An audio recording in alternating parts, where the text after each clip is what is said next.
And welcome back. We're going to start with our first alert weather day, which is coming up Friday, specifically Friday afternoon through early Saturday morning. Watching out for that wintry mix, which could include all snow, a snow rain mix, and in some cases just rain. Temperatures are going to be kind of sitting on that edge of where we'd see rain and the mix and the snow. We'll break it down for you. In fact, let's go ahead and take a look at that. We've got our first alert extended outlook, and what you've got is starting about noon on Friday. This is based on our European weather model, and I can tell you that weather model's not necessarily in complete agreement, but they are starting to shape a picture that looks like we are going to definitely have some form of precipitation both Friday into early Saturday morning. So again, European model showing that activity, that opportunity for a little bit of the mix along with snowfall. And this actual model is becoming a little more robust over the last 12 hours to 24 hours. So really keeping an eye on this. And again, what we're going to show you just a minute, kind of what we know of the system and what we're still kind of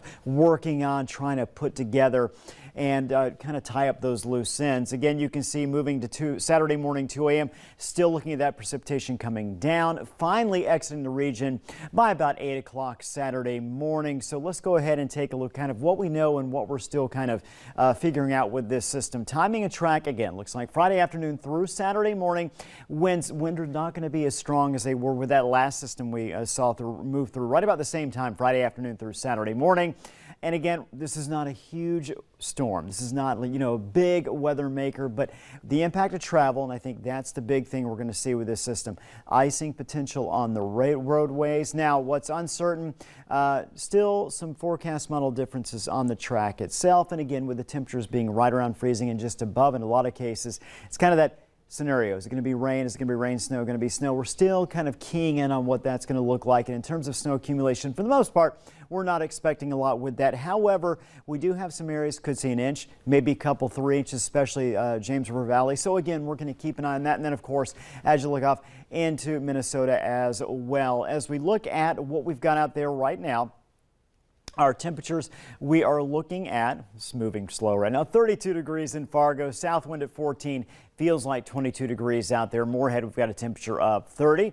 For Grand Forks, 28 degrees, feels like 17 when you factor in that wind, which is about 14 miles per hour. Temperatures right now generally just on either side of the freezing mark. Most areas just below freezing. Again, we've got the clear sky. Once again, a great night for checking out those meteors. As we head into tomorrow, we're going to continue to see a southerly flow. That's going to keep us warmer than the last couple nights, I should say, tomorrow morning. And then really warming nicely tomorrow afternoon. We're going to see temperatures in the upper 30s, mid 40s, even a couple of low 50s out there. In fact, we'll take a look at those temperatures right now. You see 44 Fargo, 43 in Grand Forks tomorrow, 40 Devil's Lake. Again, these numbers are all about 3 or 4 degrees below the record high temperatures. Lots of sunshine.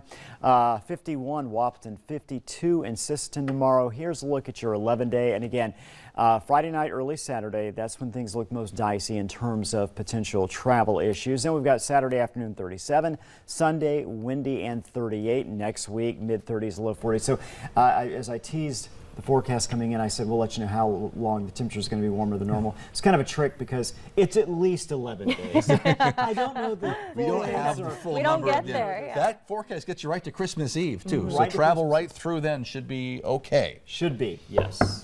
Crossing all the fingers. Thanks, Russ.